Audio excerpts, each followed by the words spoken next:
नमस्ते दोस्तों, मनमोहक हिंदी कहानियाँ चैनल में आप सभी का स्वागत है। आज की हमारी कहानी है नई दिशा। आपको हमारी कहानी पसंद आती है तो वीडियो को लाइक, शेयर एंड चैनल को सब्सक्राइब जरूर कीजिएगा। लगता है कैलाश जीजू आए हैं। वाह, मज़ा आ गया। बाद में आकर पढ़ लूँगी। 12वीं कक्षा है तो क्या हुआ, बोर्ड के एग्ज़ाम का मतलब यह तो नहीं कि किसी से बात करना ही गुनाह है। हाथों में पकड़ी किताब को बंद करते हुए मालती मंद मंद मुस्कुराकर अपने कमरे से निकल ड्राइंग रूम की ओर चल दी। रिश्ते की दीदी कुसुम का विवाह लगभग 6 माह पहले हुआ था। विवाह से पहले कुसुम जब कभी उनसे मिलने आती थी तो मालती खूब नागों सिकोड़ा करती। उसका साथ मालती को कुछ देर के लिए भी नहीं सुहाता था। लेकिन कुसुम का विवाह हुआ तो कैलाश जीजू की कद काठी और रंग यौवन देख मालती के दिल में कुलबुलाहट सी होने लगी। अब कुसुम के साथ कैलाश के घर आते ही मालती का मुखमंडल दमक उठता। रात का अंधेरा भी उसे दीदी जीजू के संबंधों की कल्पना से चकाचौंध करने लगा था। जीजू की बगल में लेटी दीदी को कैसा लगता होगा। उनके प्रेम प्रदर्शित करने पर दीदी की प्रतिक्रिया क्या होती होगी। मन ही मन दीदी के स्थान पर स्वयं को कल्पना में रख वह अपनी सोच पर लज्जा जाती। दीदी जीजू के बीच हो रहे संवादों के सांकेतिक अर्थ जानने में उसकी रुचि बढ़ रही थी। क्या महत्व है जीवन में ऐसे संबंधों का, क्या अंतर होता होगा दोस्ती और ऐसे रिश्तों में। मन में घुमड़ते ऐसे सवालों का जवाब पाने को बेचैन वह अपनी सहेलियों से इस विषय पर चर्चा करना चाहती थी, मगर माता पिता के कठोर नियमों के कारण वह घर से निकल नहीं पाती थी। सहेलियों के घर आने पर भी वे क्षुब्ध हो जाते। मालती स्वयं में खोई अंतर्मन में सब छिपाई व्याकुल सा जीवन जी रही थी। मालती के हाव भाव देख माँ को समझते देर न लगी कि उम्र की हलचल उस पर हावी हो रही है। अपनी संकीर्ण मानसिकता से इसका हल निकालते हुए मालती को वे शाम को अपने साथ मंदिर ले जाने लगी, ताकि आचार्य जी से प्रवचन सुनकर मन में पल रही असामयिक इच्छाओं से मालती का पीछा छूट जाए। सत्संग भवन में माँ जब आंखें मूंदे भक्ति भाव में लीन होती तो मालती आचार्य जी की लालसा में डूबी निगाहों को यहाँ वहाँ ताकते स्पष्ट रूप से देखती थी। बीमारी दूर करने व आशीर्वाद के नाम पर स्त्रियों के अंगों को स्पर्श करते हुए उनके चेहरे के भाव भी मालती की आंखों से छिप न सके। अपनी माँ से पढ़ाई का बहाना बना उसने वहाँ जाना तो बंद कर दिया, लेकिन इस घटना के बाद शारीरिक भूख जैसे शब्द उसे उलझाने लगे। शायद जिस्म की प्यास सबको बेचैन करती है, चाहे कोई इससे दूर होने का कितना भी ढोंग कर ले। कभी कभी मेरा मन भी करता है कि कोई प्यार से सहलाता रहे। क्या यह वही भूख है? इसे शांत कैसे किया जाता होगा? ऐसे प्रश्न उसे लगातार झिझोड़ रहे थे। इस बीच पड़ोस की एक आंटी के किसी पुरुष के साथ संबंध होने की चर्चा ने उसके मन की उथल पुथल को और बढ़ा दिया। आंटी के पति विदेश में रहकर नौकरी कर रहे थे। उनकी बेटी आयु में मालती से थोड़ी ही छोटी थी। मालती ने भी कई बार किसी अंकल को रात में कार से उतरते और सुबह वापस जाते देखा था। एक ओर इस रिश्ते के विषय में सोचकर मालती के दिल में हलचल सी जाग रही थी, तो दूसरी ओर वह प्रेम का अर्थ खोज रही थी। वह जानती थी कि पड़ोस में रहने वाली आंटी के पति 2 साल में एक बार आते हैं। ऐसे में आंटी अकेलापन महसूस करती होंगी, लेकिन वह अंकल, सुना है उनके विवाह को 3-4 वर्ष ही हुए हैं। वे खुश हैं अपने परिवार से, 2 वर्षीय बेटा भी है उनका। तो फिर यह सब क्यों? क्या वे दोनों केवल मित्र बनकर नहीं रह सकते? क्या सेक्स इतना जरूरी है कि नए संबंध बनने लगें? माँ से मालती ने पड़ोस वाली आंटी की बात शुरू की तो उन्होंने उसे झिड़कते हुए कहा, खबरदार, जो आइंदा ऐसी गंदी बात की मुझसे। छोटी हो अभी बहुत, बच्चे की तरह रहो। मालती सहम कर चुप हो गई।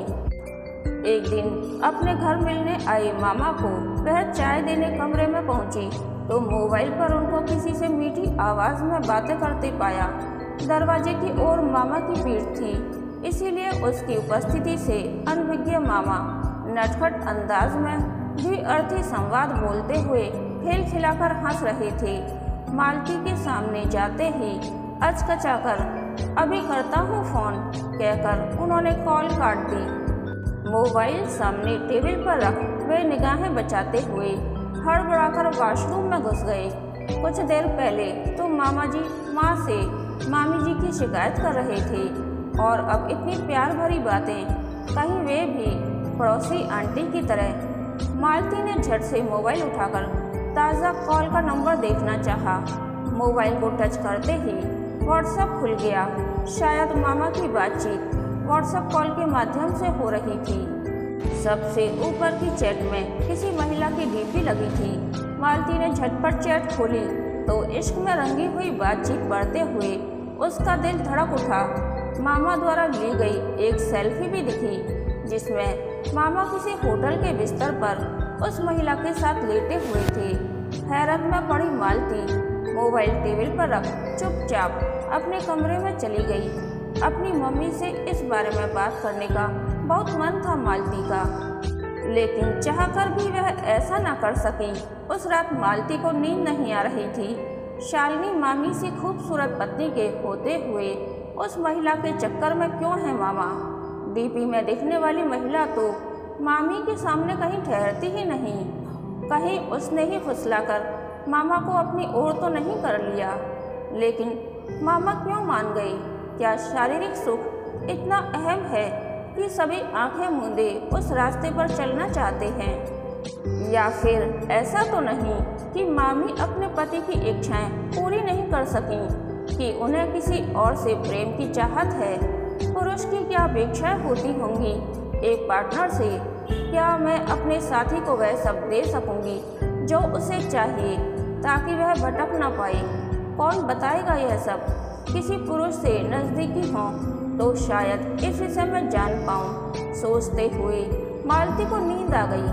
कहते हैं कि कच्ची उम्र कच्ची मिट्टी के समान होती है, उसे जो भी आकार मिल जाए उसमें ही ढलने लगती है। माता पिता कुमार के समान होते हैं, उसे सही रूप में ढालने वाले। मालती का मन किस ओर भाग रहा है, इस बात की चिंता से दूर उसके माता पिता मंदिरों में दर्शन का कार्यक्रम बना। वह आए दिन घर में पूजा पाठ कर रखवा कर व्यस्त रहती। इसके अतिरिक्त उनकी नज़रों में संतान पर किशोर अवस्था में अंकुश लगाना ही उनको सही दिशा दिखाना था। मालती की माँ रोज रोज सत्संग में भाग लेकर जीवन दर्शन समझने का प्रयास तो करती, लेकिन इस बात को समझने का प्रयास उन्होंने कभी नहीं किया कि नाजुक उम्र के इस दौर में मालती के मन मस्तिष्क में अनेक जिज्ञासाएं जन्म ले रही हैं। स्त्री पुरुष संबंधों के विषय में जानने की उसकी दबी छिपी उत्सुकता कौतूहल जगाने के साथ ही उसकी काम भावना को भड़का सकती है और ऐसे प्रश्नों के उत्तर पाने की उत्कंठा उसे अनुचित राह का राही भी बना सकती है। मालती प्रतिदिन सायंकाल छत पर जा गमलों में पानी देती थी। उस दिन साथ वाले घर की छत पर बने कमरे से एक लड़के को निकलते देख मालती को उसके विषय में जानने की उत्सुकता हुई। जानबूझकर वह ऐसे स्थान पर खड़ी हो गई जहां से लड़के का कमरा स्पष्ट दिखाई दे रहा था। अपनी दृष्टि वहां गड़ा वह कुछ समझने का प्रयास कर ही रही थी कि लड़का कमरे से बाहर आ गया।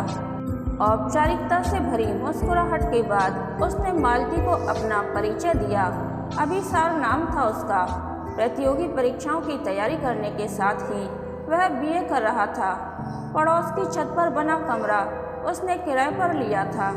दोनों छतों की दीवारें जुड़ी हुई थीं, इसीलिए वे न केवल धीरे से बातचीत कर पा रहे थे बल्कि एक दूसरे की निकटता को भी महसूस कर रहे थे। दोनों ने ही कुछ देर में एक दूसरे के विषय में काफ़ी कुछ जान लिया। अभिसार फिल्में देखने का बहुत शौकीन था। अपने लैपटॉप पर अक्सर रात में वह इंग्लिश फिल्में व वेब सीरीज़ देखा करता था। मालती से उसने एक विशेष वेब सीरीज़ का जिक्र किया जो टीनेजर्स के लिए बनी थी।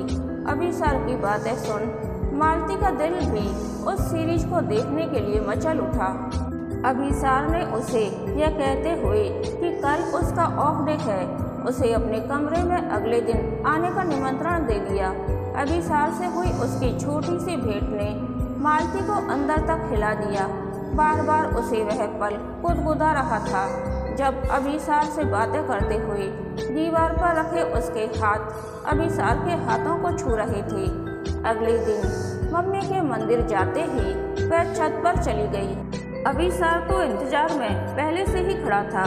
पहली बार दीवार फांदने में मालती को थोड़ी कठिनाई हो रही थी। अभिसार ने अपने एक हाथ से उसकी बाजू को कसकर पकड़ लिया और दूसरे हाथ से पीठ को सहारा दे अपनी छत पर उतार लिया। अभिसार के साथ सीरीज देखते हुए मौज मस्ती करना मालती को बहुत भा रहा था। बार बार अभिसार उसे किसी बहाने हौले से छू लेता। वह अभिसार की बातों का रस ले रही थी तो अभिसार की नज़रें उसकी देह का जाने का समय आया तो अभिसार ने एक बड़ी सी चॉकलेट मालती को उपहार स्वरूप देने के लिए निकाली और पैकेट खोल एक टुकड़ा तोड़कर मालती के होठों से लगा दिया। मालती अब सारा दिन छत पर आने की फिराक में रहती, कभी पढ़ने के बहाने तो कभी माँ की निगाहों से बचकर बिना कोई बहाना बनाए। जानती थी कि मम्मी तो सीढ़ियाँ चढ़कर आएंगी नहीं। अभिसार अक्सर कमरे में ही होता था। लगभग हर मुलाकात में कोई न कोई गिफ्ट पाकर मालती स्वयं पर ही इतराने लगी थी। अभिसार से मिली छुअन में मालती को उष्मा का एहसास होता। सर्द मन को थोड़ी राहत अवश्य मिल गई थी, लेकिन उसका जी अकुला उठा और पाने को। रात में बिस्तर पर करवटें बदलते हुए सुबह होने का इंतजार रहता उसे। अभिसार उसके जीवन का सूरज बन रहा था। उससे मिला चुंबन और आलिंगन उसे धूप के एक टुकड़े सा लगता था। वह अब सूरजमुखी बन जाना चाहती थी, अपने सूर्य का प्रकाश पाकर खिल जाना चाहती थी। उसे अब ऐसी धूप की चाह थी जो खिला दे उसका अंग अंग, सहला दे उसका तन, हिल जाए उसकी पंखुड़ी पंखुड़ी। अभिसार भी तो यही चाहता था। 2 दिन में ही मन का संबंध तन का रिश्ता बन गया। अपने मन में घूमड़ रहे प्रश्नों का उत्तर खोजने मालती रिश्ते में डूबती चली गई, लेकिन दोनों के बीच अब संवाद केवल शरीर की भाषा में होने लगे। मालती कुछ संतुष्ट थी तो कहीं असंतुष्ट भी। उसे लगने लगा था कि अभिसार भी वही पुरुष है जो अपनी शारीरिक भूख शांत कर रहा है। वह कभी कुछ पूछना भी चाहती तो अभिसार उत्तर ही नहीं देता था। धीरे धीरे नौबत यहाँ तक पहुँच गई कि कभी कभी उसकी इच्छा ही नहीं होती थी अभिसार के पास जाने की, मगर उपहारों के लोभ में वह फंसती ही गई। कभी महंगे कॉस्मेटिक्स, कभी कमरा सजाने का सामान, तो कभी ब्लूटूथ ईयरफोन जैसी वस्तुएं मालती की अलमारी भरती जा रही थी। एक दिन वह छत पर आई तो अभिसार के कमरे में कोई हलचल दिखाई न दी। उसने ध्यान से देखा तो समझ में आया कि दरवाजे पर ताला लटक रहा है। यह देखकर वह हक्की बक्की रह गई। न जाने क्या हुआ होगा। वह छत पर खड़े खड़े ही चिंता में घुली जा रही थी। तभी मकान मालिक एक व्यक्ति के साथ आया और कमरे का ताला खोल उससे बोला, आप कल से ही आ सकते हैं यहाँ। वह लड़का कुछ महीनों से किराया नहीं दे रहा था। कल रात ही यहाँ से चुपचाप चला गया। सामान के नाम पर एक सूटकेस ही तो था। मुझे तो उसके कमरे में एक लेटर रखा हुआ मिला जिस पर लिखा था कि वह अपने गांव वापस जा रहा है। किराया ना देने के लिए माफ़ी भी मांगी थी। सब सुनकर मालती को अपने कानों पर विश्वास ही नहीं हुआ। बेनाम रिश्तों का अंजाम शायद यही होता है। वह बुदबुदाई। इस घटना के 2 माह बाद एक दिन बाजार में अभिसार को एक लड़की के साथ देख मालती आश्चर्यचकित रह गई। अभिसार उसे देखकर सकपका गया और मुंह फेर कर चुपचाप चल दिया। मालती भी उसे अनदेखा कर घर आ गई। अपने उदास मन को समझाते हुए सोच रही थी, मैं क्यों बन गई थी सूरजमुखी, जबकि वह सूरज था ही नहीं। वह तो कमरे में जलते घास फूस के ढेर सा था जिसने मुझे कुछ देर गर्मी दी और उजाला भी। लेकिन अंत तो निश्चित ही था। कुछ देर बाद जब मन शांत हुआ तो हार में जीत ढूंढते हुए बोली, सौदा बुरा भी नहीं रहा, कितने सारे गिफ्ट तो दिए हैं उसने मुझे। अलमारी खोलकर एक दृष्टि अभिसार द्वारा दिए उपहारों पर डाल वह मुस्कुरा दी। 12वीं का परीक्षा परिणाम आया तो मालती को बहुत कम अंक प्राप्त हुए। किसी कॉलेज में प्रवेश न मिल पाने के कारण उसे ओपन यूनिवर्सिटी में दाखिला लेना पड़ा। वहाँ प्रत्येक शनिवार और रविवार को सुबह से शाम तक कक्षाएं होती थीं। मालती का घर यूनिवर्सिटी से दूर था। सुबह 8 बजे प्रारंभ होने वाली कक्षा में उसका जाना लगभग असंभव था। उनके दूर के एक रिश्तेदार यूनिवर्सिटी के पास रहते थे। मालती पर 100 पाबंदियां लगाने वाले माता पिता को आखिर फैसला करना पड़ा कि मालती शुक्रवार की शाम उनके घर चली जाएगी और 2 दिन क्लास लेने के बाद सोमवार सुबह घर वापस आ जाया करेगी। मालती कभी उन लोगों से नहीं मिली थी, इसीलिए वह जाने में हिचकिचा रही थी, मगर उसका संकोच जल्दी ही दूर हो गया। आंटी अंकल बहुत ही मिलनसार थे। उनकी इकलौती संतान अजय बीटेक करने के बाद कुछ दिन पहले ही नौकरी पर लगा था। घर की चकाचौंध देख मालती आश्चर्यचकित हो गई। बंगले सदृश दिखने वाले मकान में सब प्रकार की सुविधाएं थीं। अजय का कमरा किसी होटल के कमरे से कम नहीं लग रहा था। नक्काशीदार डबल बेड, कमरे में बिछा मोटा गद्देदार कालीन और दीवार पर लगी सुंदर पेंटिंग अपनी कीमत जैसे स्वयं ही बता रहे थे। मालती को अगले ही दिन जब अजय एक रेस्टोरेंट में ले गया तो मेन्यू कार्ड में दाम देख मालती की आंखें फटी रह गईं। अजय ने कई प्रकार की डिशेज मंगवाई थी। मालती को समझते देर न लगी कि अजय को मनमाना पैसा खर्च करने की छूट मिली हुई है। खाना खाने के बाद जब वे लौटे तो अजय के माता पिता दोनों को घुलते मिलते देख बहुत प्रसन्न हुए। कुछ दिनों से अजय अकेलेपन को झेल रहा था। उसका अपनी गर्लफ्रेंड से ब्रेकअप हुए 2-3 महीने ही बीते थे। मालती अजय के कमरे में बैठी देर रात तक बातें करती रही। अजय ने मालती को सोने की वह चैन दिखाई जो उसने अपनी गर्लफ्रेंड के लिए बनवाई थी। चैन का पेंडेंट एम लेटर से था। उसका नाम मोहिनी था। अजय बताने लगा, इससे पहले कि मैं मोहिनी को चैन गिफ्ट करता, मुझे पता लगा कि वह एक और लड़के के चक्कर में पड़ी हुई है। मैंने बिना देरी किए रिश्ता तोड़ लिया। चैन हाथों में ले मालती ने अजय की पसंद को सराहा तो अजय ने तपाक से चैन उसके ही गले में पहना दी। मालती की खुशी का ठिकाना न था। मालती का बिस्तर दूसरे कमरे में लगाया गया था, लेकिन अजय से बातें करते करते ही उसे नींद आ गई और वहीं सो गई। अगले दिन जब वह यूनिवर्सिटी से लौटी तो अजय स्वागत में पलकें बिछाए बैठा था। अपने मम्मी पापा के सो जाने पर अजय ने मोबाइल में मोहिनी की अपने साथ ली हुई कुछ तस्वीरें मालती को दिखाईं। दोनों को हाथों में हाथ डाले घूमते देख मालती का मन अजय के करीब जाने को बेताब होने लगा। अजय को इसी पल की प्रतीक्षा थी। उसने कमरे का दरवाज़ा बंद कर दिया। 2 प्यासे तन एक दूसरे की बाहों के घेरे में तृप्त हो रहे थे। सोमवार को अपने घर जाकर मालती को कुछ भी अच्छा नहीं लग रहा था। होमवर्क में मिली असाइनमेंट करने बैठती तो अजय का चेहरा सामने आ जाता। कितनी ठंडक है अजय के स्पर्श में, ऐसी शीतलता क्या मुझे अभिसार से मिली थी? बिल्कुल नहीं। अब किसी सूरज की तलाश नहीं है मुझे। चांद मिल गया है ना, क्यों बनूं मैं सूरजमुखी का फूल? नहीं नहीं, मुझे नहीं चाहिए सूरज की रोशनी। मैं तो वह जूही का फूल हूँ जिसे सूरज की रोशनी बर्दाश्त ही नहीं होती। जूही का फूल रात की रानी भी तो कहलाता है और चांदनी भी तो कहते हैं ना उसे, क्योंकि वह चांद के प्रकाश में खिलता है। तो अब अजय मेरा चांद होगा और सप्तांत में 3 रातें तो बिताऊंगी ही मैं उसके साथ।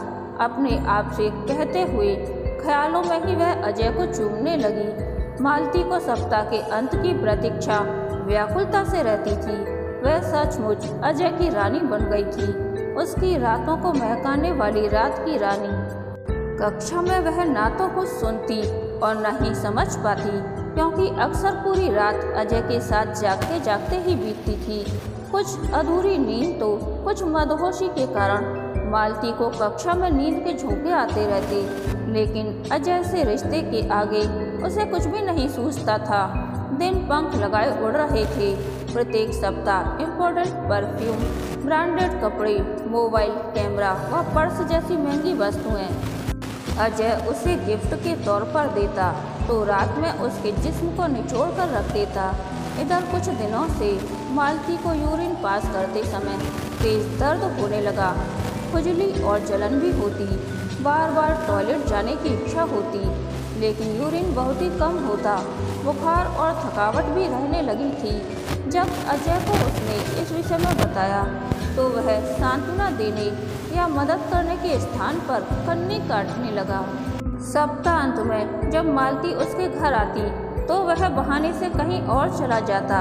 जब मालती की तकलीफ बढ़ने लगी तो उसने अपनी एक पुरानी सहेली को सब कुछ विस्तार से बताते हुए अपने साथ डॉक्टर के पास चलने को कहा। यहाँ भी मालती के हाथ निराशा लगी।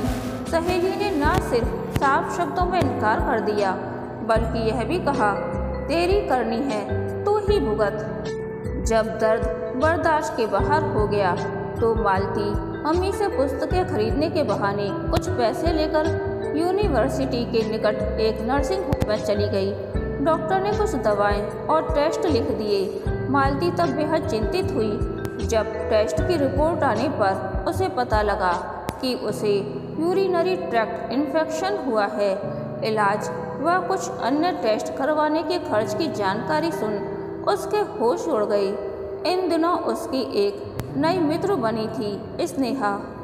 इस समय उसे स्नेहा का सहारा ही दिखाई पड़ रहा था। मालती ने उसे अपनी शारीरिक व मानसिक पीड़ा खुलकर बता दी। स्नेहा ने कहा कि वह उसके साथ डॉक्टर के पास तो नहीं जाएगी, हाँ उसकी एक मदद अवश्य कर सकती है। स्नेहा के पिता पुरानी वस्तुओं का व्यापार करते हैं, उनसे कहकर वह मालती को उपहार में मिली वस्तुओं की अच्छी कीमत दिलवा सकती है। अंततः मालती को अपने सभी गिफ्ट बेचने पड़े। उनसे मिले रुपयों से वह इलाज करवाने लगी। उस दिन नर्सिंग होम में अपनी बारी आने की प्रतीक्षा में बैठी मालती स्वयं को लुटा सा महसूस कर रही थी। परीक्षा शुरू होने वाली थी।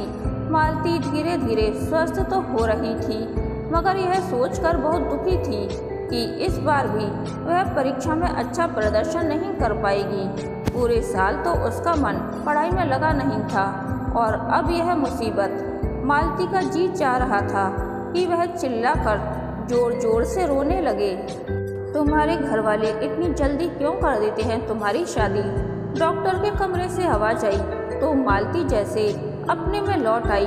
कुछ देर पहले एक महिला अंदर गई थी जिसके माथे पर पट्टी बंधी हुई थी। डॉक्टर उससे ही मुखातिब थी। महिला के शराबी पति ने नशे में उसके सिर पर कुर्सी दे मारी थी। वह महिला पति के साथ रहना तो नहीं चाहती थी, लेकिन बच्चों को लेकर जाती भी कहाँ। कुछ देर की चुप्पी के बाद डॉक्टर की आवाज़ सुनाई पड़ी। पढ़ा लिखा कर अपने पैरों पर खड़ा करने की जगह ना जाने क्यों तुम्हारे माता पिता पति के पल्ले बांध लेते हैं। क्यों तुम्हें यह नहीं बताया जाता कि तुम्हारी भी अपनी एक पहचान है? शादी, ब्याह, बच्चे तो जिंदगी में आ ही जाएंगे। पहले खुद की खुद से पहचान तो होने देवे। अपने बल पर खड़ी हो जाएगी तो लड़की क्यों चाहेगी किसी का सहारा? अपने दम पर जीना कब सीखोगी? मालती को अकस्मात जैसे नई दिशा मिल गई। शायद मैं सहारा ढूंढते हुए ही अपने से दूर हो गई थी। नहीं बनूंगी अब मैं सूरजमुखी, रात की रानी भी नहीं। तो क्या चंपा का फूल बन जाऊं जिस पर भंवरे नहीं बैठते कभी? चंपा के फूल में पराग नहीं होता। तो क्या मैं मन की गुनगुनी चाह, इच्छाओं और भावनाओं को निकाल बाहर करूं? नहीं, मैं अपने मन से दूर तो नहीं होने दूंगी ये एहसास, लेकिन अभी मन के कोने में छिपा कर रखूंगी और पूरा तन मन एक उद्देश्य में रमा दूंगी। अपने पैरों पर खड़े होने का उद्देश्य, किसी पर निर्भर न रहने का उद्देश्य।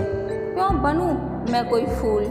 शायद कोमल समझकर यह समाज मुझ जैसी लड़कियों के कानों में सदा किसी पर निर्भर रहने का मंत्र फूंकता रहता है। क्यों प्रतीक्षा हो मुझे अपने जीवन के आकाश में किसी चांद या सूरज की। मैं तो बनूंगी खुद सूरज भी, चांद भी, छू लूंगी किसी दिन छलांग लगाकर अरमानों के आसमान को भी। कहानी के अंत तक बने रहने के लिए धन्यवाद। यह कहानी आपको कैसी लगी प्लीज़ कमेंट करके बताइए।